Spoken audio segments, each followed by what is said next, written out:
People like the phrase generational wealth. It sounds powerful. It looks good in captions, but generational wealth usually begins with sacrifice that nobody celebrates. It may begin with you living below your means. It may begin with you delaying luxury.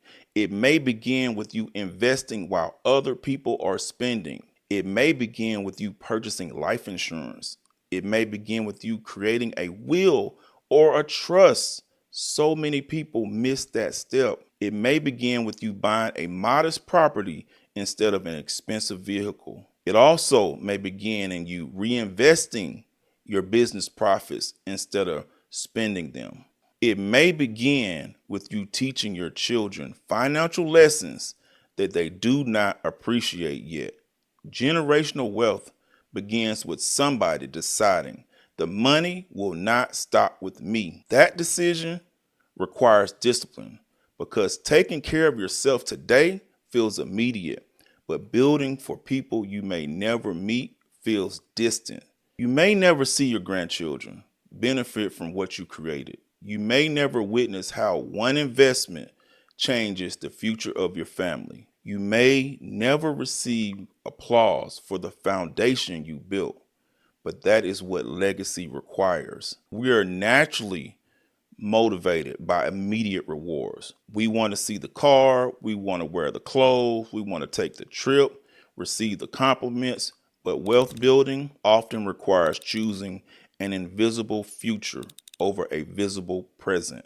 That is emotional intelligence. You are managing the desire for immediate satisfaction in order to create a larger long-term result. You cannot talk seriously about wealth without talking about ownership. Income is important, but income alone doesn't create lasting wealth. Ownership is what allows money to continue working. Ownership of businesses, ownership of real estate, ownership of intellectual property, ownership of investments, ownership of systems, ownership of assets that can increase in value or produce income. Many people spend their entire lives earning money and using that money to purchase things that decline in value. They work, they get paid, they spend, then they repeat the cycle. Wealth builders use part of their earned income to purchase ownership. They take active income and convert it into assets. That's the shift. Ownership allows yesterday's work to produce value for today. It allows today's decisions to benefit tomorrow. It doesn't mean every investment will succeed. It doesn't mean ownership has no risk. But if all of your money comes from your next hours of work, your financial future remains limited by your time, and your time is limited. Let me give you 4 levels to help you identify where you are. Level 1 is survival. At this level, you're trying to cover basic expenses, housing, food, transportation, utilities, minimum debt payments. There's little room for error. If you're at this level, your first goal is stability. Increase income wherever possible. Reduce unnecessary expenses. Build a small emergency fund. Avoid comparing yourself to someone else at another financial stage. Level 2, security.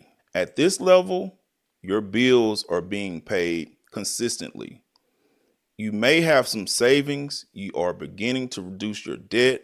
You may have more control, but you're still dependent on your active income. The goal here is protection. Build a stronger emergency fund.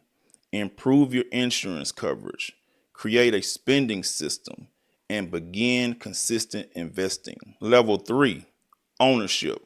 At this level, you're purchasing or building assets.